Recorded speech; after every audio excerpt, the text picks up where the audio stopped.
still get the same thought. If he had gotten a little closer, would he have even known what he was doing?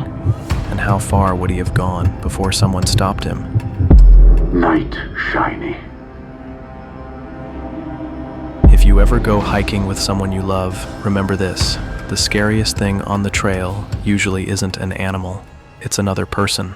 My girlfriend Emma and I learned that the hard way. We were hiking a 2-day trail in the Appalachians. Early fall, crisp air, quiet woods. For the first hour, everything felt peaceful. Then, Emma whispered, "Don't look now, but someone's behind us." Of course, I looked.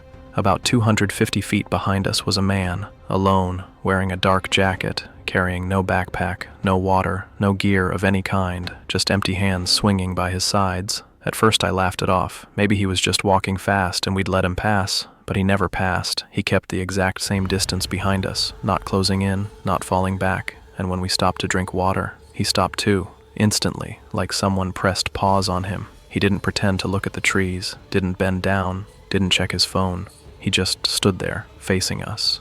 And the thing I noticed first, the thing that made the hair on my arms rise, was that he never blinked. Not once, not even when the wind blew directly into his face. Emma squeezed my arm. Why is he hiking without anything? Who does that? I didn't have an answer, but deep down, something cold and instinctual told me this wasn't normal. I told Emma, let's step off the main trail just to see what he does. We took a narrow side path that curved behind a cluster of pines. It hit us pretty well. And then we waited. 10 seconds, 30, a minute. Then I saw him. He reached the turn where we disappeared and froze. He didn't follow, didn't move, didn't even look around to check where we went. He just stood there, facing the spot where he last saw us, completely motionless. 5 minutes passed. 10, 15. He still hadn't moved an inch. Emma whispered, "He's waiting for us."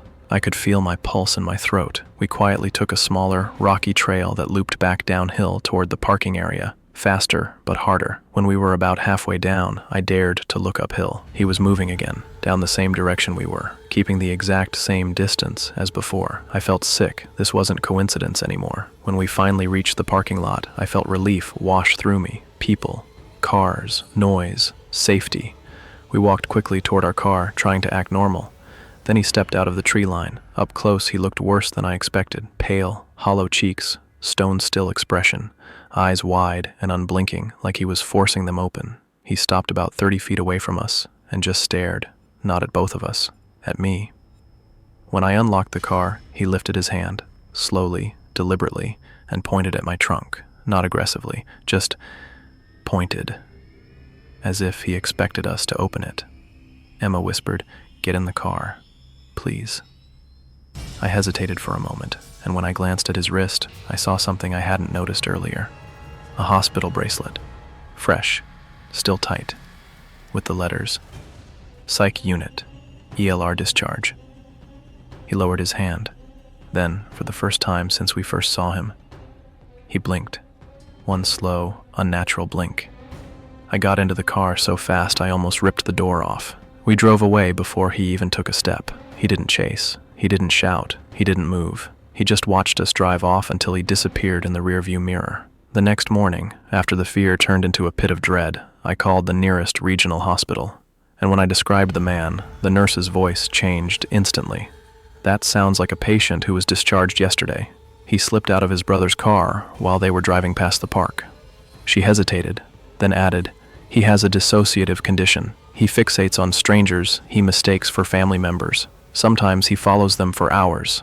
I told her he had pointed at our trunk. The nurse sighed.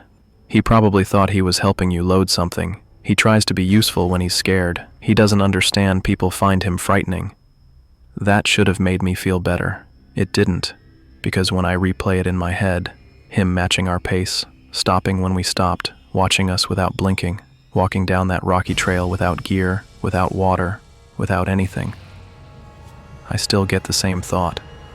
If he had gotten a little closer, would he have even known what he was doing? And how far would he have gone before someone stopped him? These stories are too real not to be true. See you in new scary stories.